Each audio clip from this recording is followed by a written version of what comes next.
Please welcome Illinois Governor J.B. Pritzker.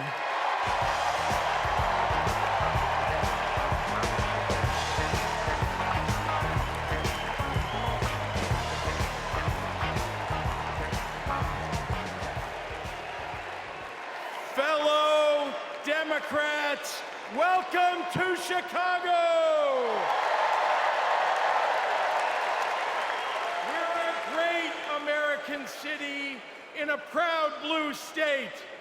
Our patriotism was formed in frost and in fire, and in the steel we forged to survive both. Our love of country has been a tapestry of faith that weaves from Abraham Lincoln reuniting a house divided to Barack Obama declaring blue states and red states make one United States.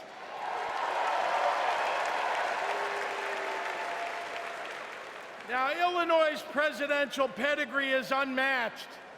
And given that Vice President Kamala Harris spent some of her early life right here, I speak for the entire Illinois delegation when I say, we claim her too!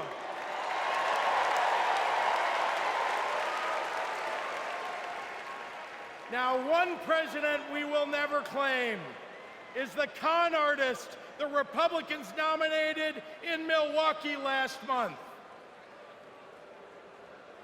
Donald Trump once called Chicago embarrassing.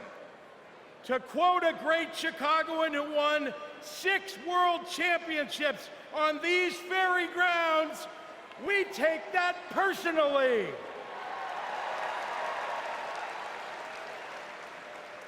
I had to govern for 2 years while Trump was president. Let me tell you what's embarrassing. In Illinois, we passed a massive bill to fix our roads and bridges. When Donald Trump proposed his own plan, he turned right around and called it stupid. We eliminated the grocery tax. Donald hasn't been in a grocery store since his first bankruptcy. Illinois invested in clean energy and the jobs it brings. Donald claimed that windmills in the ocean made the whales a little batty. During COVID, we supported small businesses and jobs. And Donald told us to inject bleach. Donald Trump thinks that we should trust him on the economy because he claims to be very rich. But take it from an actual billionaire.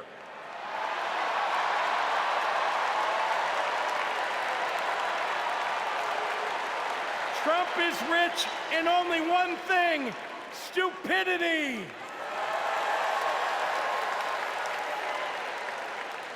Now, I meet with business leaders all the time, and there's one universal thing they all need: people.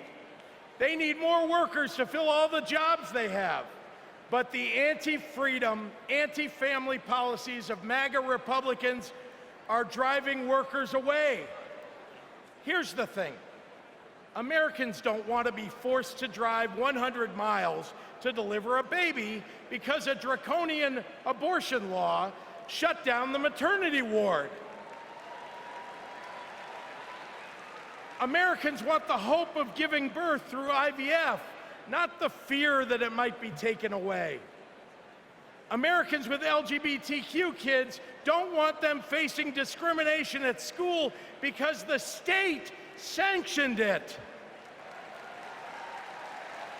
Americans want to go to their neighborhood grocery store and not have to worry about some random guy open carrying an AR-15.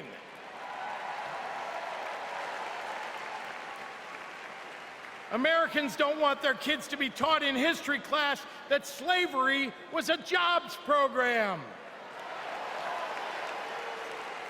And if Americans are black or brown, they want to get promoted at work without being derided as a DEI hire for the sin of being successful while not white.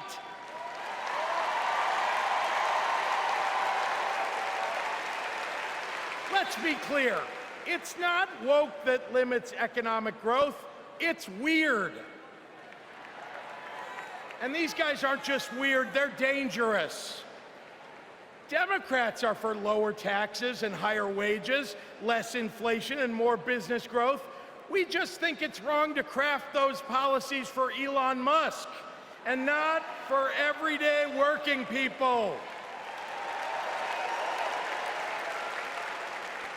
That includes a secure retirement and good health care. We think the government should help you prosper, not police who you're sleeping with.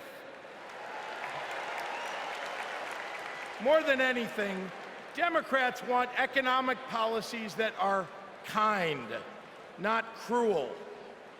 But Trump chooses cruelty every time. After all, everything he's achieved in his own life has been by hurting someone else. Kamala Harris and Tim Walz, well, they've spent their lives lifting people up, not pushing them down. They know that a White House that leads with kindness looks at someone who is struggling and sees not what they might cost society, but what they might create for it.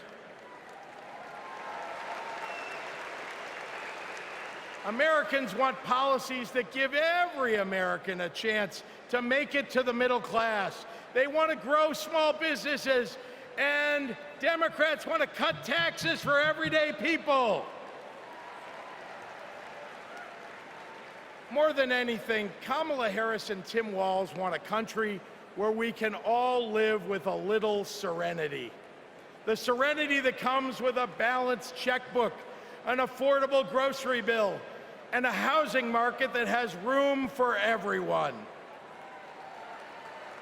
And if there's one thing I know about Donald Trump, he's not bringing anyone any kind of serenity. We have a choice, America, between the man who left our country a total mess and the woman who has spent 4 years cleaning it up.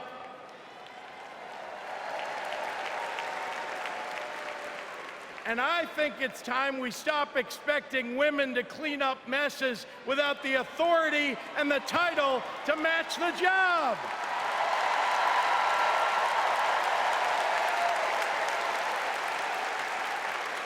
Vice President was a good title for Kamala Harris, but you know an even better one? President of the United States of America. Let's go get 'em!